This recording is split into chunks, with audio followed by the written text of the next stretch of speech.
Okay, Kira, thank you. All righty. Well, hello, everyone. Welcome. This is our first time meeting in this location. Seems like it's been forever since we've met. Just a few reminders. You do have to speak into the mic to be heard on Zoom, and we do have a couple guests here, so you might not hear some introductions online, maybe.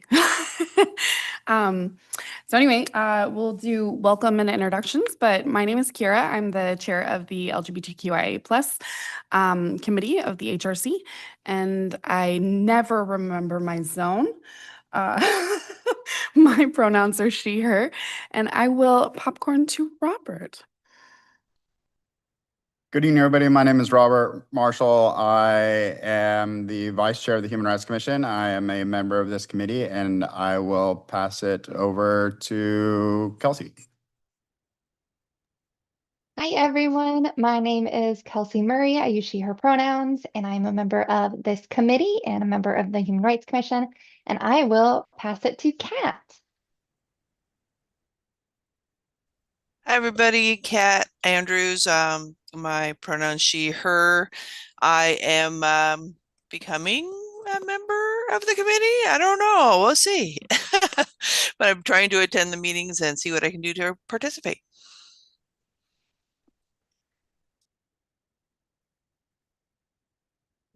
Take it away. Sorry. And I missed who has Joaquin said it? Okay, Joaquin, you're next. I have not. Thank you, Kat. Good evening, everybody. My name is Joaquin, and I am the chair of the Human Rights Commission. And I am joining you virtually, but I will be there in person here momentarily. So I think Rebecca online, I think that may just leave you. Hello, this is Rebecca Arce. My pronouns are she, her, ella. I'm just an interested party. I have my camera off because I have my kids here too. Awesome. So welcome, everybody. We're going to switch to those who are in the room if they would like to introduce themselves. You don't have to come up to the mic if you don't want to, but you can if you would like to be heard by Zoom parties.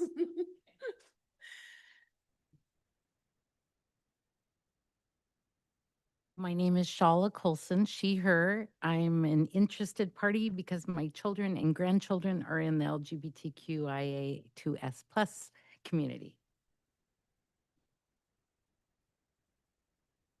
And I'm Zachary Cardoso. I use he and they pronouns, and I am the president of Salem Capital Pride.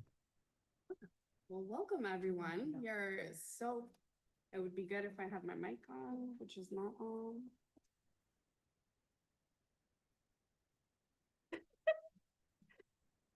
Kelsey had her hand up for a moment. I don't know, you can use mine if you want. It was just to let y'all know that we can't really hear you. So, and then you realize your mic wasn't on. So once you get that on, I think we'll be good. I broke it, so. Kira. Okay, well, it's not broke, but I'm having technical difficulties today, apparently, so I am sorry. I'll repeat what I said. Welcome, everyone. We're excited that you're all here. We will move into public comment. Gretchen, do we have any other public comment other than Zach? No. Okay, awesome. You want to come on up?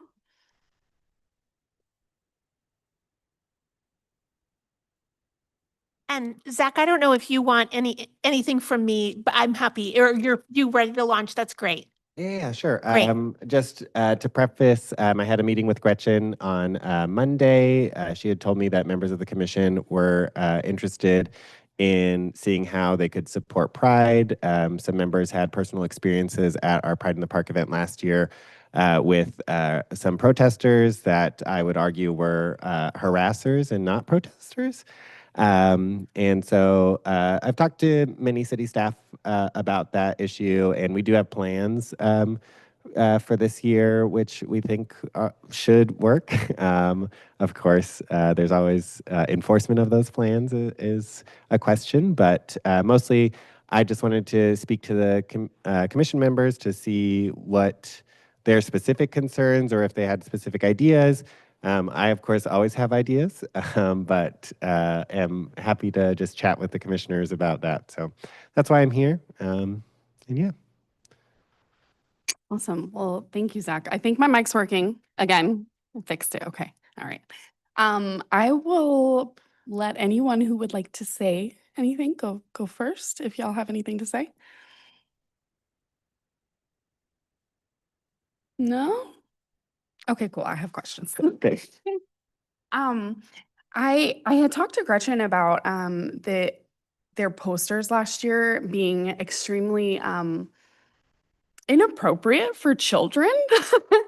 And if there was anything that the city could do about that, which she had mentioned something about you had been in discussions maybe with them about that. What was the response? Yeah. So there's a couple of things that we're discussing with that, which one of them is as a private entity, Salem Capital Pride is not adherent to the same First Amendment laws as the city of Salem is. However, the city of Salem would be enforcing those things, so they would be stuck on that. But there are some workarounds that would limit what we can do at Pride, but would also limit things like that. So one of the things that we can do is, although we can't limit content of signs, we can limit signs. So we can just say no signs are allowed within our event area. And therefore, they wouldn't be able to bring any signs in. But it would also prevent people from bringing positive signs that express joy and things like that. So there are some things like that that we can do and can be enforced by the city because they do not regulate content in any way. Another thing that we have discussed is that they always bring those signs in on very large metal poles, and banning metal poles as a safety precaution for our community, because those could be used as a weapon even if they're not. And that would, again, impose some restrictions on our community as well, because people who wanted to bring in their flag on a pole wouldn't be able to do so. But those are things that are enforceable and do not violate any First Amendment rights. So those are kind of the options right now. And then that is also within the caveat of we have to clearly designate what is our event and what is still a public space because we will be reserving the park. So we have to create some sort of barrier. It doesn't need to be like a full fence or anything. Right now, my plan is just to put like streamers on sticks and go the whole boundary of our event. And as long as we enforce that as our event boundary, we have control over that area of the park, and we can enforce rules within the boundary as long as people know where the boundary is. Okay. Thank you for that. Kelsey, did you have a question? Yes, more like a comment kind of thing. So I know last year volunteers were pretty responsive on I think they held a sheet in front of them. Um, and so I think having some sheets on hand, like just in case, would be a good idea. Um, but I wonder if we could like limiting size of signs um, might be that go around because their signs they're pretty large that they have. Um, Yep, that's all I wanted to say. I think you all did like a really good job last year in responding to that. And I think um, the police stepped in kind of when it escalated to a point. Um, but I would feel sad about limiting the positive messages that people can bring in. Um, so I think maybe err on the side of prevention when able, but like response when needed. Yeah. And further, we've sought clarity from the city's legal team about when we can and cannot kick people out of public places.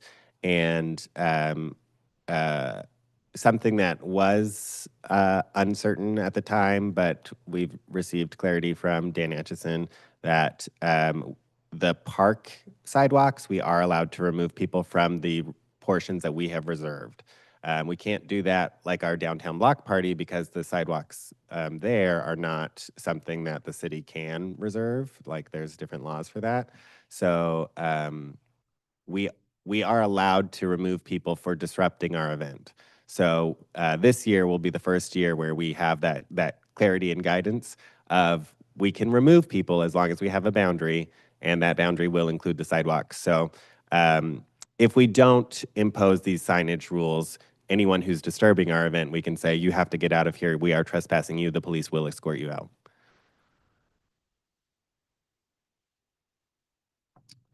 Awesome. Does anyone have anything else? I have a question, if possible. Yep, go ahead. And I apologize. Thank you for coming to the commission and appreciate your engagement with staff and the city attorney. And I'm sorry I'm not there in person. I hope to be there soon. But on that last point around disturbance, can you qualify that for me? I mean, what would that look like in practice? How would we reach, or how would you as an event organizer reach understanding of disturbance? And then what role would police play after that? Yeah, so our goal, or the way that it's been outlined to us, is that we would have to establish community guidelines for the event for things that may, and they don't have to be super specific, but things that we would kick someone out for. So like we could literally put yelling at someone is an offense to get kicked out, and we could enforce that.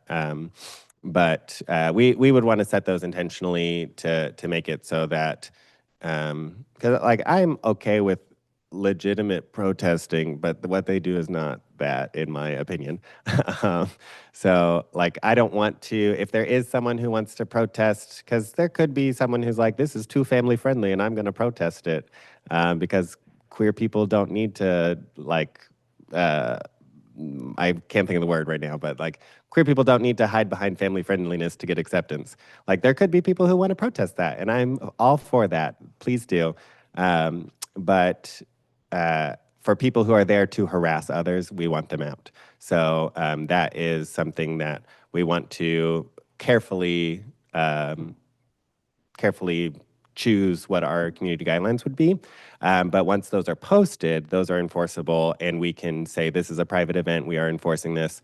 The way that we would do that would first, we would seek voluntary compliance through our private security. We do hire a private security firm here in Salem, and we would ask them to tell them to leave. The security firm that we work with do not physically touch people, except for in like extreme circumstances. But so if they do not voluntarily comply with our security services, then we would contact the police. We do not want to involve the police because that can be very damaging to our community. And there's still a lot of repairing to do with police before we're ready for that. That is something we want to actively avoid. But the safety of our community is more important than the comfort of our community in some ways. So we definitely do not want cops there, but I would rather have them take someone out calmly than to have someone cry. And last year, there was someone who said that they were going to go home and slit their wrists because of the people who were protesting. And that person, they took a photo of them crying and made that their profile photo, the protesters did. That was a wonderful thing that I got to experience. It was actually a little bit more graphic than that, but I don't feel that it's appropriate to share all of the threats that they made to themselves. It was really difficult to talk them down and to make them feel comfortable in their own community. Sorry, I'm getting off on a tangent, but we have plans, and it's just about the follow through, because we've never had explicit permission to remove people from the event before, and we do now. So, Joaquin, did you have anything else? I do. I'm just getting out of the car. Thank you for sharing that difficult experience from last year. My question for you would be, do you envision would Capital Pride want to have the city in the form of the HRC or anybody else be advisory, a helpful collaborator with you as you navigate those community guidelines and talk about enforcement? I'm certainly not opposed to that. I think that right now it'll mostly just be our board will be setting those community guidelines, but I'm certainly welcome to input, especially if that helps helps the people who will be enforcing it follow those guidelines. I know that I've talked to Trevin Upkeys, who I don't remember his exact title, but he is kind of the community police leader person. Very people answer to him. So hopefully he is disseminating whatever we decide, and that it's clearly communicated to police, and there's no pushback. I've definitely had in the past police officers who are confused about how the public relates to them and feel attacked in some way or victimized by not being trusted. And I've talked to Gretchen about this before, but it's certainly something that it's not personal. It's just a fact of the global world. Police officers all over do terrible things. It's not all police officers, but there are enough that it impacts everyone. Regardless of their own personal experience with police officers, they might have fear. And so I'm just going on another tangent, but what was the question? What'd you ask me? I was asking around, whether you wanted to, or foresaw any role that or any help we might be able to provide. Yeah. I mean, if the HRC wants to help draft those, and if that provides some sort of establishment, that's the wrong word, but like makes it more enforceable that the police department will enforce them because the HRC has endorsed them, then I would love that. But I don't know if that makes a difference or not. This is Gretchen. I'll think about that question. My first instinct is that it wouldn't or shouldn't matter, because you're following that general guideline of setting clear community guidelines, and that's the direction. Yeah, I'm glad that you involved Trevin Upkeys because he's the deputy chief of police over patrol. So that's very much a very good person to do. You look like you had a follow-up thought. Oh, I was just thinking, I did just realize that if the city were to play a part in making those, would that then make the city liable for those things? And then would First Amendment rights be more protected than under a private organization doing it all by themselves? That's a thoughtful question. I would think anything that any of the commission members did, either as a body or individual, would just be to share with you thoughts and ideas, like you said, because this definitely needs to be your organization's event and guidelines for sure. Yeah. Anything else? No, not really. I mean, I want to have that invitation open to you and your organization. I appreciate that may make things murkier, but I also know that's kind of our job. Not to make things murkier, but to liaise and to support organizations as they navigate um, you know, governments like Salem and public events. And this seems to be well within the bounds of that. And so to the extent that we can be helpful, I'd like to be. And so, and I appreciate you being here today. And I was one of the commissioners who tabled the table across from what happened last year. So I remember it well. Thank you for being here.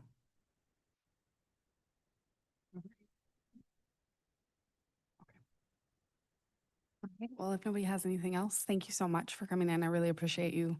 I do spending have some time. a different Yeah? thing that I Yeah. would like to just bring up real quick that I don't want to open a whole can of worms, but I just wanted to discuss, I know that it's not specifically your area, but discuss city support of marginalized community events. I know that Viva Salem isn't happening this year, but I think that that's a great event that honors our Hispanic and Latine community. But that's as far as I'm aware, that's the only city like put on event for a marginalized community, and I would love to see the city put on more, or at least help put on more. Obviously, I benefit or Pride benefits from getting TOT funds, but that's a grant. Like that's not programmatic support. It's just funding, which don't get me wrong, funding is wonderful. I love funding. Thank you. But it's just something I would love to see. I know obviously the city is going through budget concerns and things, and that's not entirely feasible. I just wanted to plant the seed for an idea for maybe this is something that happens in 5 or 10 years. But I think that it would be a great way, not only for the LGBT community, but our Black community. I know we have a large Russian population, our Marshallese community. We have a lot of marginalized communities that I think it would be great if the city could logistically support them in some way.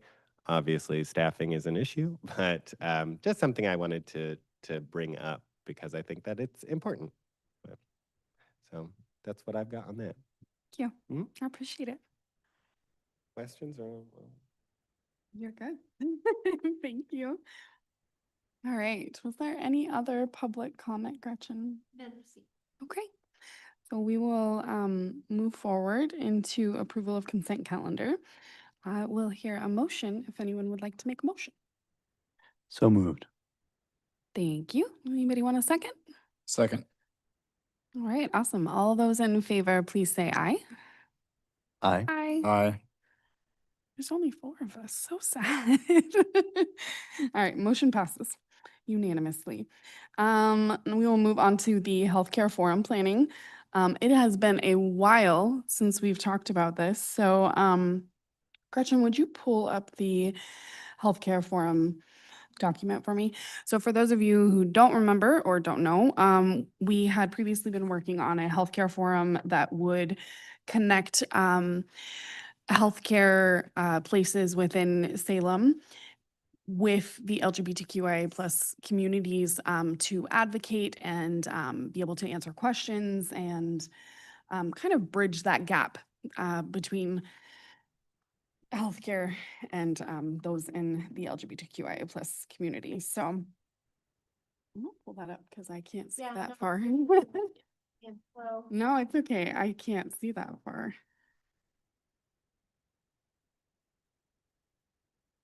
Should be up now. Yeah. Did you receive any additional questions, Gretchen, that people sent your way? I did not. Okay. I did not. Okay. So I think right now we are gonna look at the questions. You want to scroll down to the proposed questions for panelists? Can y'all see that? It's so small. You want that one? There we are. Is there something I can do to improve the size? It's, oh. You can look behind you now. You got all of them. My life is fun thing away. Yeah. Okay, so the first one that we had down was, can you share how your organization stays informed and updated about LGBTQIA plus terminology and the importance of using accurate language in healthcare settings?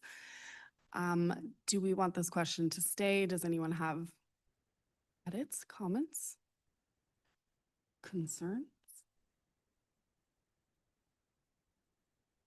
I'm gonna move on. Kelsey, I cannot see if you end up putting your hand up, just a heads up, because we have this on the screen. Okay.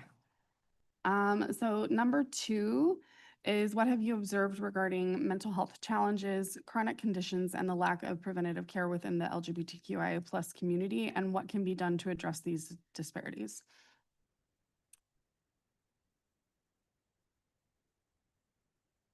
Any edits on that one? Okay. So number 3 is, what are some effective practices you have adopted to ensure your intake forms and treatment protocols are inclusive of LGBTQIA plus patients? Could you give examples of how these practices improve patient experiences? If y'all have edits, just stop me because I'm going to move on. Number 4 would be, how do you ensure that your healthcare staff is trained to address implicit bias or microaggressions? What impact have these efforts had on patient care? Number 5 is, what are the major systemic challenges in healthcare access that LGBTQIA plus individuals face, and what actions can be taken to reduce these barriers? And number 6 is, how does your organization address the unique experiences and needs of LGBTQIA plus individuals who may also face intersectional challenges? Examples would include race, disability, etc. Those are the 6 that we have now. So those would be what the commission would send the panelists, and then we would have the link for community members to submit their own questions as well. Is that a good starting point for us? No, you're fine. Remind me, we were shooting for 45 minutes to an hour for this section, or what was the? That is on here, I believe. So proposed, yeah. I think proposed agenda was that the resource fair would be 30 minutes in the beginning, and then we'd have welcome introductions, and then panelist presentation would be an hour. And then they would have an intermission and then 50 minutes to answer Q&A. So from a number of questions perspective, it's 10 minutes per question. How many, several panelists, I mean, like a half dozen panelists, right, or something like that? I think as of right now, we have 4. Four? 4 confirmed, but not for the date. They confirmed they wanted to participate, but we don't have a date officially yet. And I think we were shooting for 4 to 5, right? Correct. Okay. So, and these don't have to necessarily be questions that they answer during Q&A. It Yeah. could be something that we provide to them that they could address during their presentations. So the 50 minutes of Q&A is after they give their spiels, and It's after. that's a structured Q&A. Okay.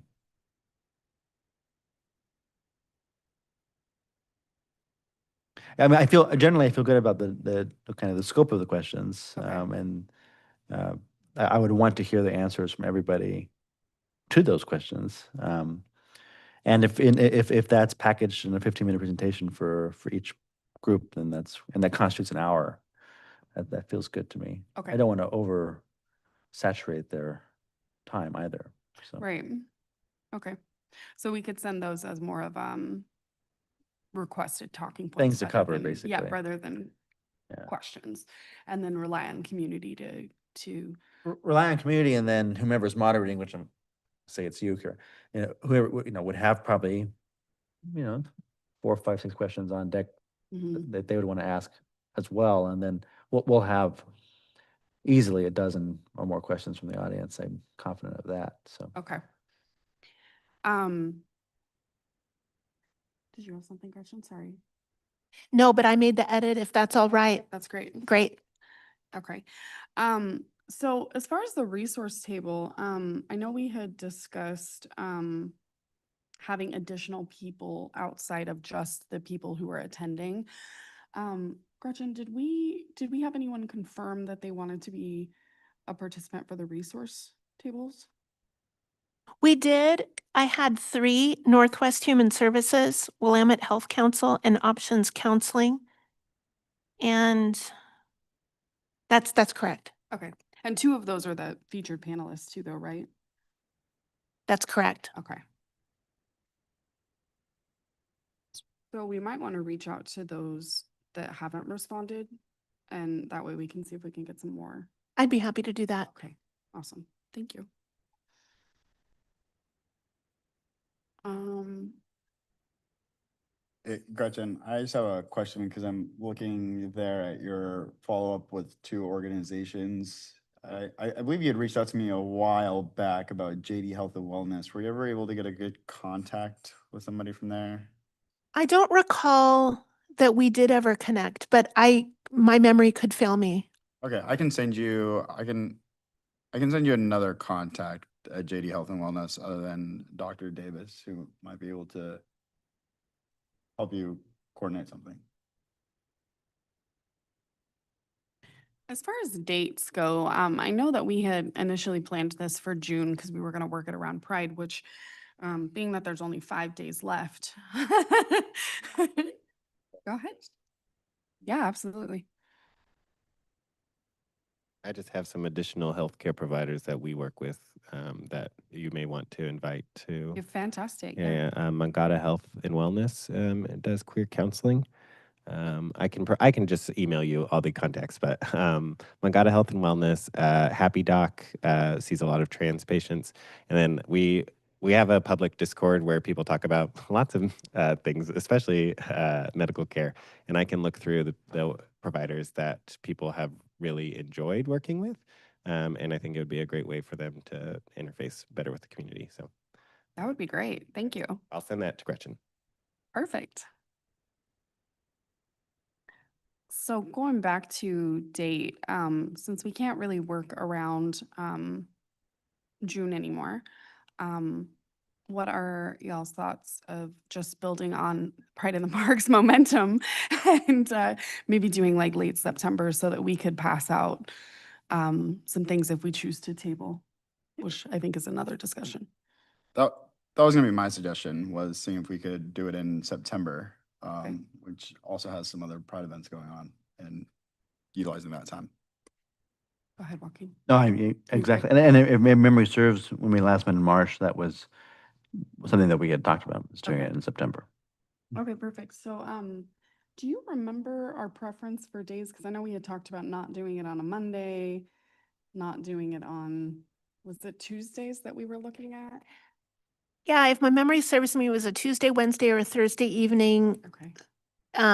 And then from there, I believe what we did was check committee availability, speaker availability, and Laux auditorium availability. And then from that, find what the Venn diagram is for those.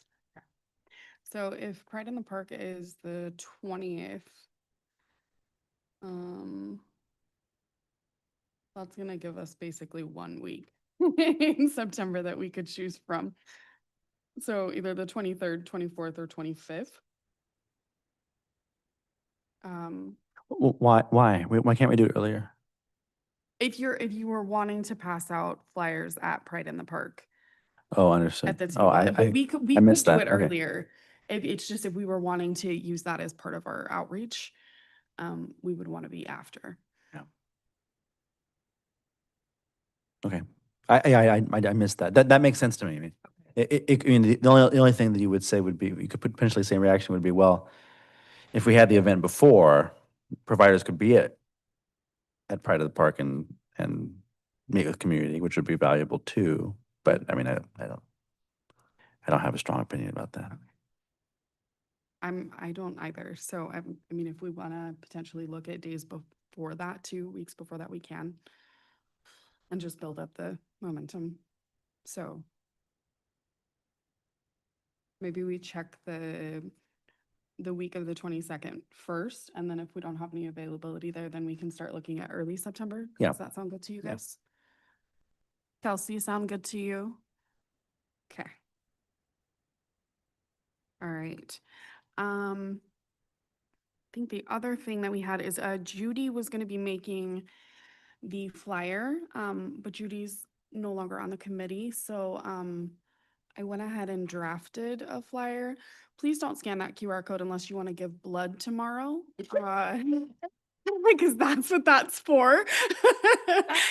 But if you want to give blood, we are having a blood drive tomorrow, okay? But I would love to hear y'all's thoughts. If you don't want to look at the screen, I have one if you want to. Oh, thank you. Oh.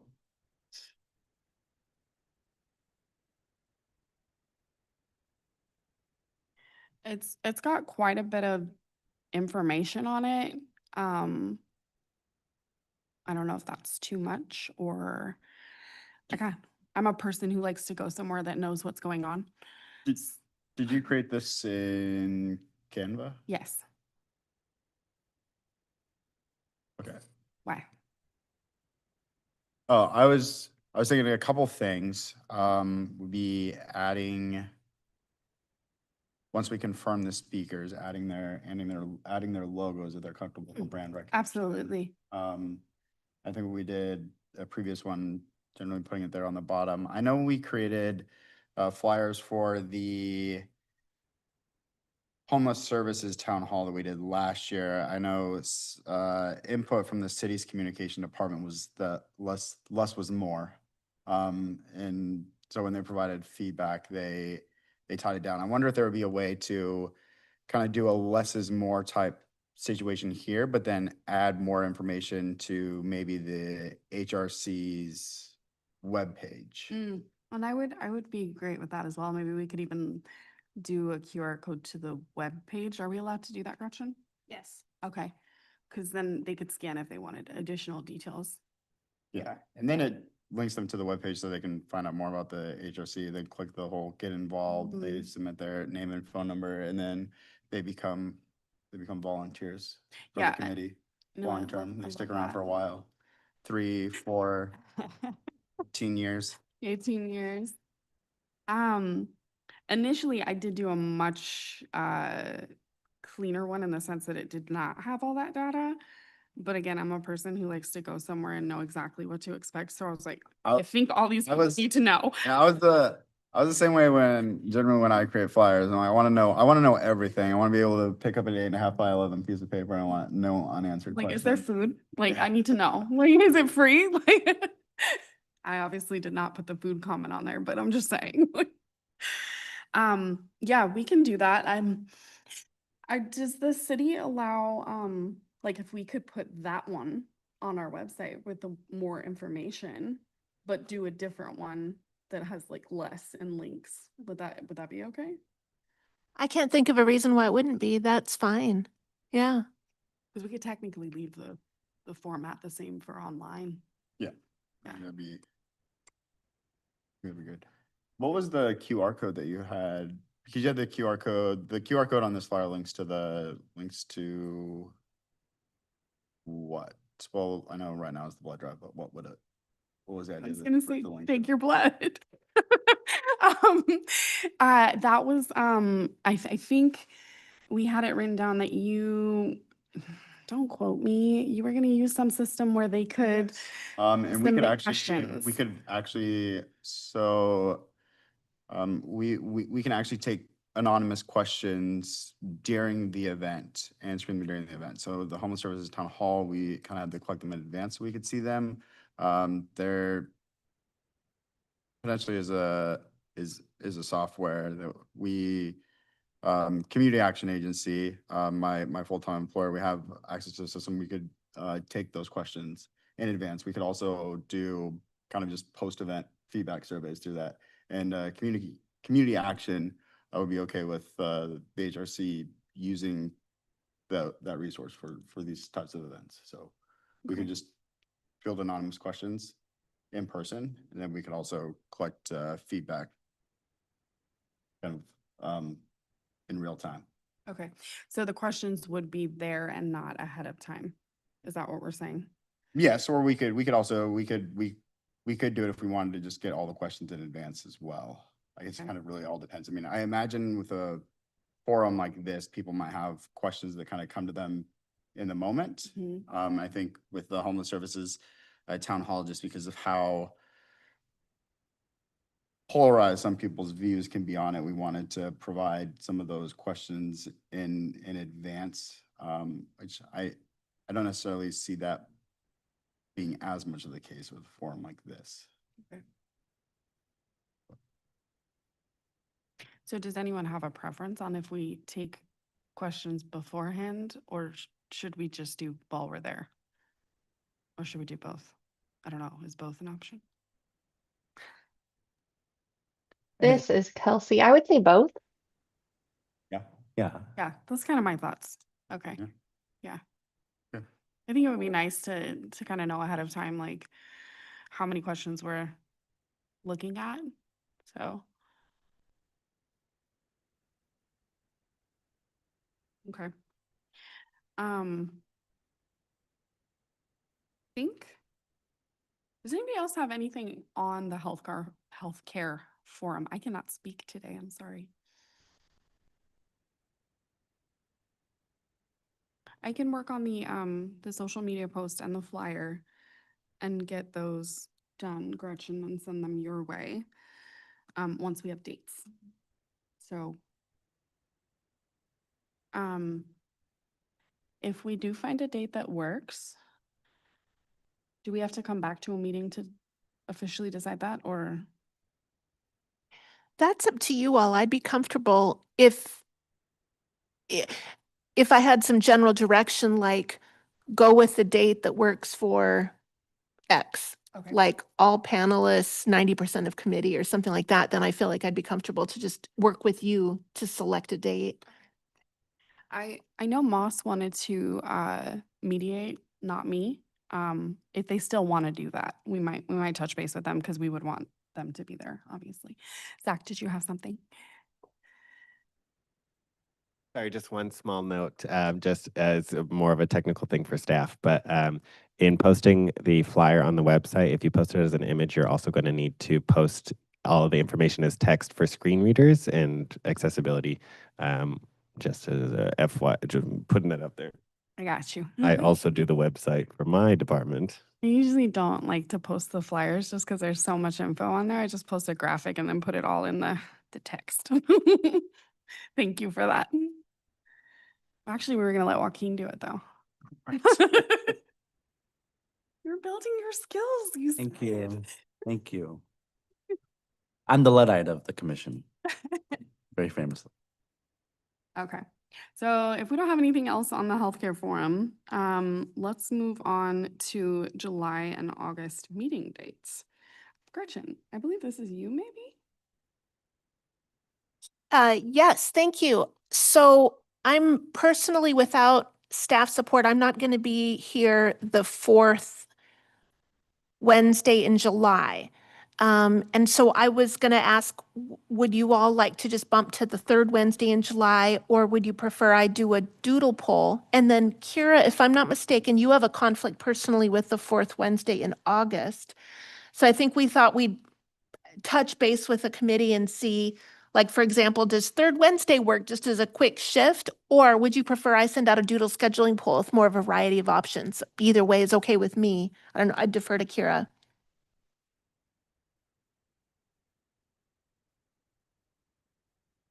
I think the 3rd Wednesday of July would put us at, you know what, I guess I should ask you this, Gretchen. What is the other committee doing that meets right after us?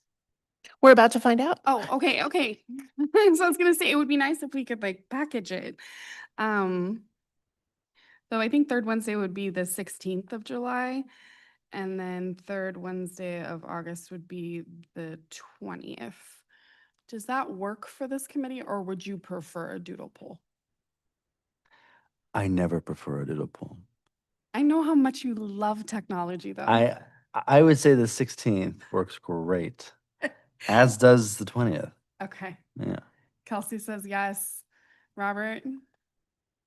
I serve with the pleasure of the committee. All right, Gretchen, I think 3rd week sounds great for both.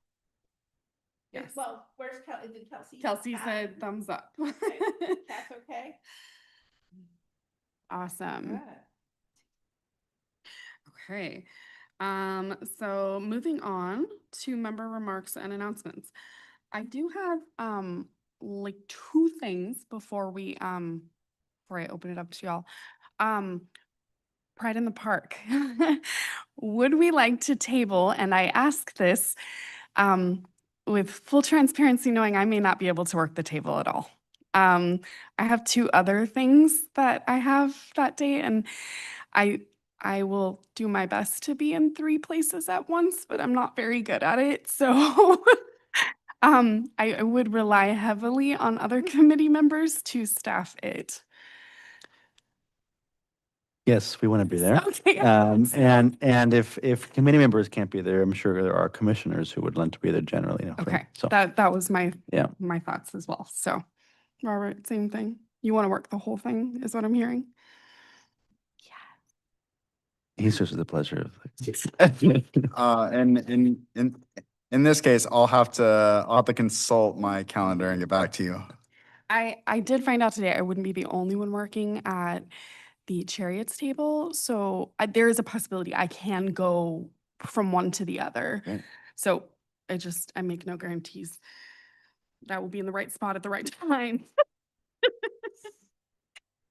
Okay, so do we need to, will you register us for that, Gretchen, or? Yep, I'll get on that. Perfect. And we have a sheet, you might remember, we haven't activated it in a while, but where people can see the events and then sign up on a Google. And so I'll put that into that and send it out as well. Perfect, thank you. Okay, my other question was important. And I'll think of it momentarily. So does anyone else have any other remarks? I have two.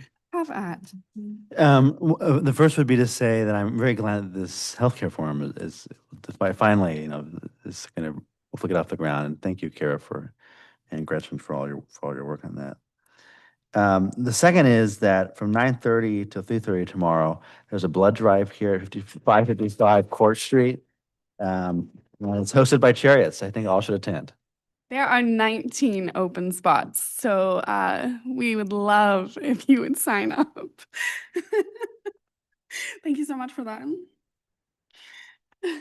Robert, do you have anything? I do not, thank you. Kelsey, do you have anything? Oh, thank you. Kat, go ahead. I was just going to say, I would be glad to volunteer at a table at Pride. Awesome. Well, thank you for that. I appreciate it. Perfect. So it sounds like we have Kat and Joaquin. Looks like I'm off the hook. Thank you, Kat. It's so many hours, Robert. You should probably do it. It's also really fun. Is the event dog friendly? Yes, there's so many dogs at Pride. All right, I think I might have to bring my golden retriever to Pride then. Yes. In a costume.